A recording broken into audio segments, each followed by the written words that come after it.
Ողջույն ձեզ, սիրելի հետևորդներ։ Այսօր խոսելու ենք մի շատ կարևորագույն թեմայի մասին, որը որ գրեթե հետաքրքրում է բոլորին, առավել եւս սկսնակներին։ Ինչու է Bitcoin-ի կամ որևէ այլ կրիպտոարժույթի գին աճում կամ նվազում։ Ինչու է աճը տեղի ունենում արագ, նվազումը տեղի ունենում արագ, եւ կամ որոշակի ժամանակահատվածում դանդաղ է շարժը կատարվում։ Այսօր քննարկելու ենք եւ խոսելու ենք հենց այդ թեմայից, հասկանանք ինչն է ընկած դրանց հետևում, ինչպիսի գլխավոր պատճառներ կան, որոնք որ գլխավոր հենց հիմքն են հանդիսանում կրիպտոարժույթների ակտիվների աճի եւ նվազմանը։ Այսօր կփորձենք հասկանալ այս ամեն ինչը մաքսիմալ պարզ եւ հասկանալի լեզվով։ Կխոսենք շուկայում առաջարկի եւ պահանջարկի օրենքներից, կհասկանանք էմոցիոնալ ֆոնը մարդկանց, նորությունները եւ այն գլխավոր պատճառները, որոնք որ հիմք են հանդիսանում կրիպտոարժույթների աճի եւ նվազմանը։ Սկսենք ամենապարզից։ Գինը որոշվում է առաջարկով եւ պահանջարկով։ Պատկերացրեք, որ շուկայում կա որևէ մի ապրանք կամ ակտիվ,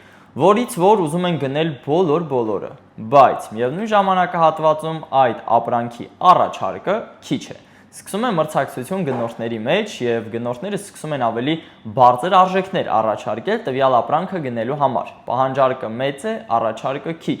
Դրա հետևանքով գինը միտված է լինում աճի եւ այն սկսում է արժևորվել։ Կամ հակառակ իրավիճակը պատկերացնենք, երբ տվյալ ապրանքից շատ կա, բայց գնորդները շատ քիչ են։ Ինչ են անում վաճառողները, սկսում են էժանացնել իրենց ապրանքը, որպեսզի գնորդներին հետաքրքրի ավելի էժան արժեքը։ Պահանջարկը քիչ է, առաջարկը շատ է։ Դրա ֆոնին ինչ է տեղի ունենում, իհարկե գնի նվազում եւ կրիպտոարժույթը սկսում է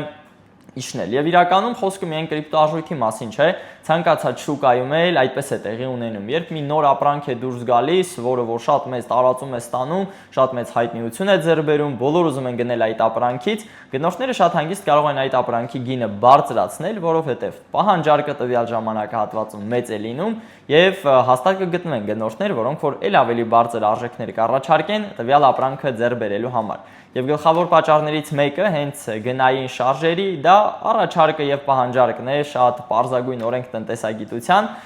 որը որ հիմք է հանդիսանում ցանկացած ակտիվի աճի կամ նվազմանը։ Բայց ինչու է պահանջարկը հանկարծ փոխվում։ Այստեղ առաջանում է հաջորդ հարցը. եթե գնային շարժը կախված է առաջարկից եւ պահանջարկից, ինչու է որ մի օր պահանջարկը մեծ է լինում եւ հանկարծակի կարող է պահանջարկը նվազել։ Իրականում պահանջարկի աճի կամ նվազման վրա ազդում են բազմաթիվ գործոններ եւ այդ գործոններից մեկը գլխավոր գործոններից մեկը կարելի ասել նորություններ են։ Պատկերացնենք իրավիճակ, երբ որևէ կազմակերպություն հայտարարում է, որ հետաքրքրված է բլոկչեյն տեխնոլոգիաներով եւ պատրաստվում է մեծ ներդրումներ անել կրիպտոարժույթային ոլորտում, կամ ինչ որ պետություն հայտարարում է, որ իր օրենսդրությունը փոխում է եւ կրիպտոարժույթները ճանաչում են որպես պաշտոնական համակարգ ֆինանսական, դա բնականաբար դրական ազդեցություն է թողում ընդհանուր շուկայի վրա։ Շուկայի մասնակիցները միշտ ակտիվ հետևում են նորություններին եւ այդպիսի նորությունները կարող են պատճառ հանդիսանալ, որպեսզի մարդկանց մոտ մեծանա հետաքրքրությունը, բնականաբար նաեւ պահանջարկը կրիպտոարժույթների մեջ,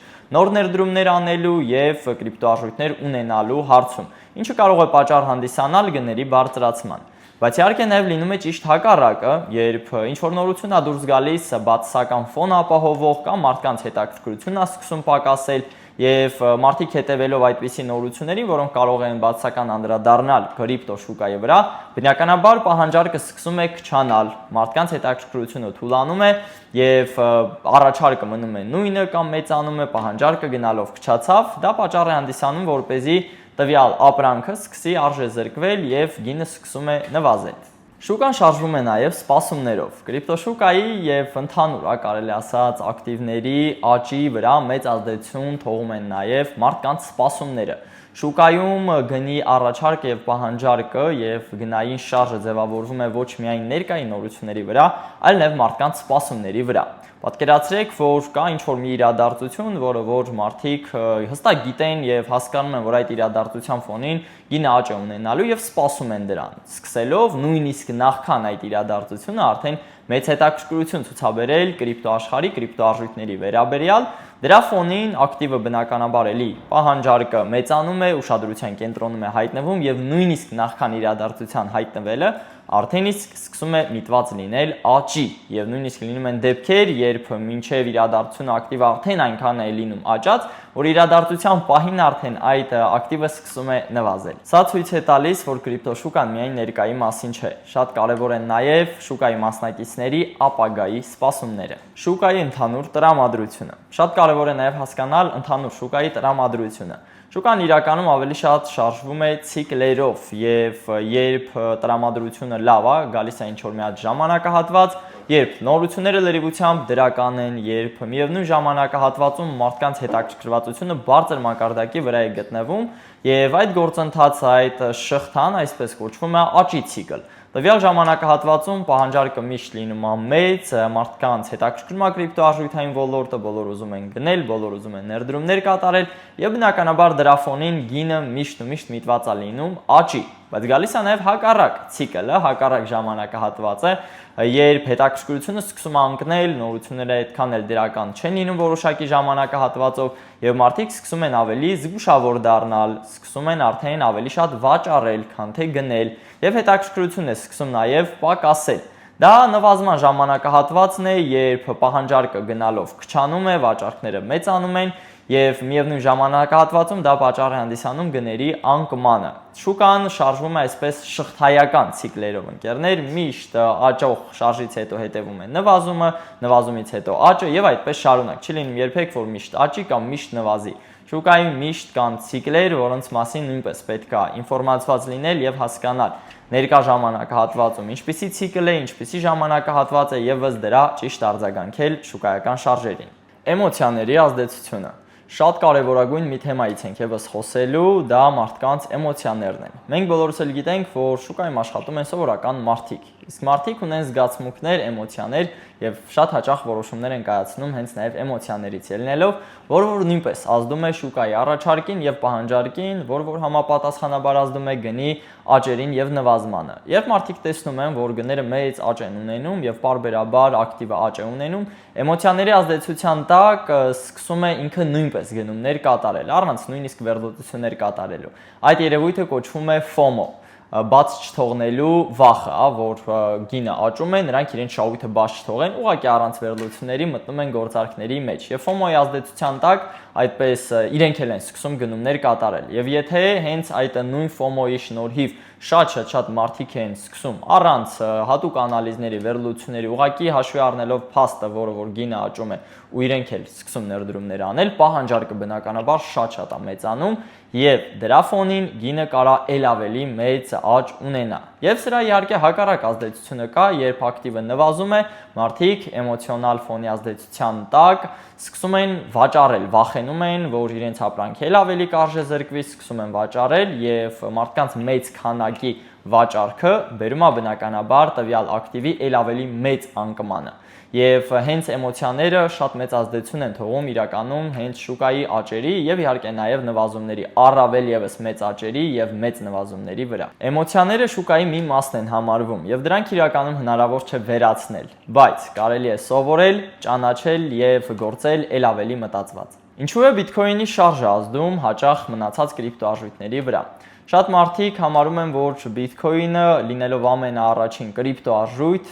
դրան հետևում են շատ մնացած կրիպտոարժույթները եւ իրականում շուկայում դա հենց այդպես է, որովհետեւ բիթքոինը եղել է ամենաառաջին կրիպտոարժույթը եւ մնացած կրիպտոարժույթները որոշակի չափով կարելի ասած դուրս են եկել բիթքոինի ստվերի տակ եւ ընդհանուր շուկայական կապիտալիզացիայի 50% եւ ավելին մեծ մասը հենց բիթքոինն է զբաղեցնում։ Եվ շատ-շատերը հետևում են միայն ու միմիայն բիթքոինի շարժին, նաև հասկանալու համար մնացած շուկայում եղած կրիպտոարժույթների շարժը։ Մենք շատ հաճախ ենք տեսնում, որ երբ բիթքոինը սկսում է նվազել, մարդիկ նաև մնացած կրիպտոարժույթների հանդեպ են իրենց հետաքրքրությունը կորցնում, որովհետև մնացած կրիպտոարժույթներում նույնպես անկում է տեղի ունենում։ Եվ բնականաբար իհարկե նաև հակառակը։ Երբ բիթքոինի հանդեպ պահանջարկը մեծանում է եւ դրա շնորհիվ բիթքոինը սկսում է աճ ունենալ, մարդկանց հետաքրքրությունը ավելանում է նաև այլ նախագծերի հանդեպ, altcoin-ների հանդեպ եւ իհարկե ներդրման համար ալտերնատիվ տարբերակները արդեն փնտրում են ոչ միայն բիթքոինում, այլ նաև իհարկե altcoin-ներում։ Այս պատճառով կրիպտոշուկան ուսումնասիրելիս կարևոր է ոչ թե ուսումնասիրել միայն մեկ ակտիվի շարժը, միայն այդ մեկ կրիպտոարժույթի նախագիծը, այլ հասկանալ նաև ընդհանուր շուկայի տենդենսը, հետևել ընդհանուր պրոյեկտներին, ընդհանուր շուկայական կապիտալիզացիային եւ իհարկե կարևորագույն տեղ տալ հենց նաև Bitcoin-ին։ Շուկայի վրա մեծ ազդեցություն են ունենում եւ բնականաբար առաջարկի եւ պահանջարկի վրա են ազդում նաև տնտեսական նորությունները եւ ամբողջ աշխարհում ֆինանսական իրավիճակը։ Կրիպտոշուկայում շատ կարևոր է ուշադրություն դարձնել ոչ միայն կրիպտոնորություններին, այլ հետևել նաև աշխարհի իրավիճակին։ Տնտեսական նորությունները նույնպես շատ մեծ ազդեցություն են թողում կրիպտոարժույթների վրա, կառանձնացնեմ ավելի շատ դոլարը, եվրոն, դրանց ինդեքսները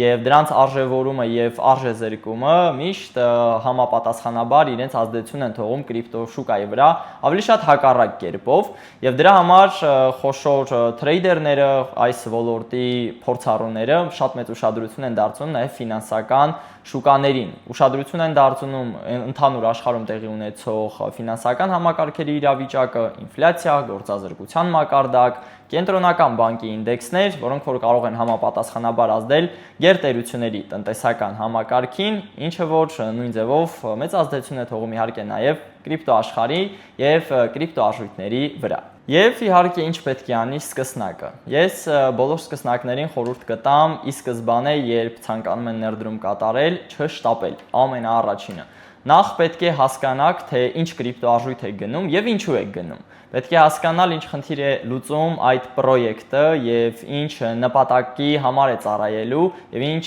համակարգ է իրենից ընդհանրապես ներկայացնում տվյալ կրիպտոարժույթը։ Պետք է շատ մեծ ուշադրություն դարձնել վերլուծություններին, հասկանալ երբ պետք է գնել, որ արժեքից եւ երբ ենք պատրաստ վաճառել, բարձր կամ միգուցե ցածր արժեքում։ Եվ իհարկե նաև մեծ ուշադրություն դարձնել նորություններին, թե կրիպտոնորություններին, թե տնտեսական նորություններին, որոնք որ որոշակի ժամանակահատվածում կարող են փոփոխությունների պատճառ դառնալ տվյալ կրիպտոարժույթի կամ կրիպտոարժույթների համար։ Եվ որպես ամփոփում, ինչն է ազդում կրիպտոարժույթի գնի վրա։ Իրականում սա մեկ նախադասությամբ կամ մեկ բառով ասելը շատ դժվար է, որովհետև կրիպտոարժույթների վրա գնի փոփոխության վրա, տատանումների վրա ազդում են շատ գործոններ։ Առաջին հերթին իհարկե գնի առաջարկը եւ պահանջարկը տվյալ կրիպտոարժույթի, տվյալ պրոյեկտի հանդեպ։ Իհարկե նաև նորությունները եւ ոչ միայն կրիպտոարժույթային նորությունները, այլ նաեւ տնտեսական իրավիճակը ամբողջ աշխարհում։ Կրիպտոարժույթային գնային տատանումների վրա ազդում է միևնույն ժամանակահատվածում հենց Bitcoin-ի շարժը նաև, թե ինչ է տիրում շուկայում, մարդկանց էմոցիաները, վախը, միևնույն ժամանակահատվածում ագահությունը, թե ինչպիսի որոշումներ են կայացնում մարդիկ։ Մի խոսքով բազմաթիվ գործոններ կան, որոնք որ ազդում են կրիպտոարժույթի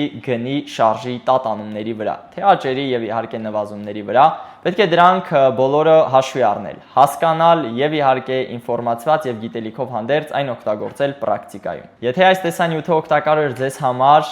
անպայման բաժանորդագրվեք մեր YouTube-յան ալիքին եւ հետևեք մանիֆեստին հաջորդիվ կարևորագույն վիդեոները բաց չթողելու համար։